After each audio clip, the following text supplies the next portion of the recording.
बिस्मिल्लाहिर्रहमानिर्रहीम। अस्सलामुअलैकुम दोस्तों, कैसे हैं आप? अल्लाह पाक से दुआ करता हूँ आप खैरियत से होंगे और अल्लाह पाक की हिफ्ज़-ओ-मान में होंगे। आज बात करेंगे रॉक फास्फेट के ऊपर। रॉक फास्फेट का मतलब क्या है? रॉक का मतलब दोस्तों पत्थर, फास्फेट का मतलब दोस्तों फास्फोरस, यानी वो पत्थर जिसमें फास्फोरस की मकदार बहुत ज़्यादा पाई जाती है। रॉक फास्फेट में तकरीबन 25% फास्फोरस होता है। रॉक फास्फेट में कुछ हद तक कैल्शियम भी रहता है। जब हम दोस्तों मिट्टी बनाते हैं, मिट्टी बनाते वक्त इसका इस्तेमाल बहुत ही ज़रूरी होता है। ख़ासकर जो टमाटर के पौधे होते हैं उसकी जब हम मिट्टी बनाते हैं दोस्तों, उसके लिए आपने रॉक फास्फेट का जो है ना इस्तेमाल लाजमी ही करना है। क्योंकि आपने दोस्तों देखा होगा कि जब टमाटर का फ्रूट पकने को तैयार होता है तो नीचे से वो काला होना शुरू हो जाता है।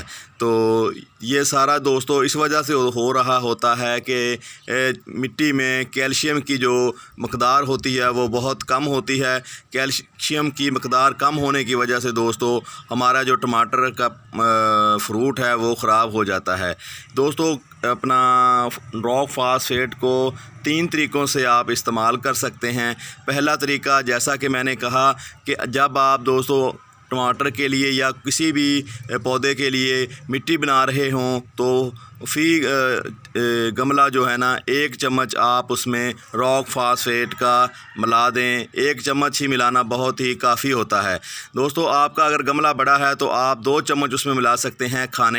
खाने वाले जो चम्मच होते हैं, बड़े जो होते हैं, तो वो आप मिला दें। अगर आप किसी वजह से रह गए हैं कि आपके पास उस वक़्त रॉक फास्फेट मौजूद नहीं था जब आपने मिट्टी बनाई थी, तो आप बाद में इसकी दोस्तों गमले की गोडी करके भी दे सकते हैं, मिट्टी में मिला सकते हैं।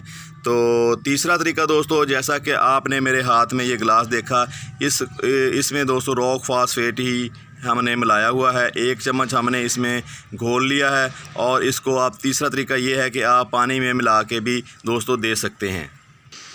अब बात आती है कि हम रॉक फास्फेट को क्यों इस्तेमाल करें अपने पौधों पर, इसके क्या फ़ायदे होते हैं। इसके फ़ायदों की बात करें तो दोस्तों इसका सबसे बड़ा फ़ायदा ये होता है, जब हमारा पौधा इब्तदाई स्टेज पे होता है, उसकी जड़ें बन रही होती हैं, तो ये जड़ों को मज़बूत करता है और पौधे को एक मज़बूत बुनियाद फ़राहम करता है। आपको पता है पौधा अगर मज़बूत होगा तो उसके ऊपर फ्रूटिंग और फ्लावरिंग बहुत अच्छी होगी और उसकी ब्रांचें बहुत मज़बूत होंगी। तो ये इब्तदाई स्टेज से ही दोस्तों अपना काम शुरू कर देता है। दूसरी बात, इस पे जब फूल आते हैं, फल आते हैं, तो इसमें फास्फोरस होता है, तो ये उसके साइज़ को बढ़ाने में मदद करता है। उसकी जो शेप होती है उसको बेहतर करता है, उसमें जायका अच्छा बनाता है और फल का जो साइज़ है वो बड़ा करता है। दूसरा आपको बताऊं कि दोस्तों के आजकल रेनी सीज़न चल रहा है। रेनी सीज़न में इसका इस्तेमाल आप लाजमी करें, क्योंकि रेनी सीज़न में इसको आप डालते हो तो इसका पौधों के ऊपर बहुत ही ज़्यादा असर होता है।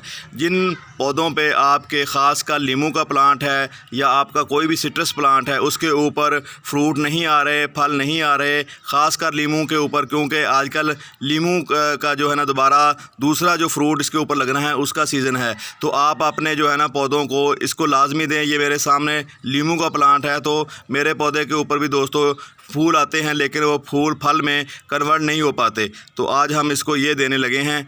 हमने इसको DAP भी दी है, तो उम्मीद करते हैं कि इंशाल्लाह ये जो है ना हमारा पौधा इस दफ़ा भरपूर फ्रूटिंग देगा। आपने इस तरह इसमें इसको डेल देना है। ये थोड़ा सा नीचे से गाढ़ा रह गया था, इसमें और पानी देंगे ताकि ये अच्छी तरह जो है ना मिट्टी में हल हो जाए।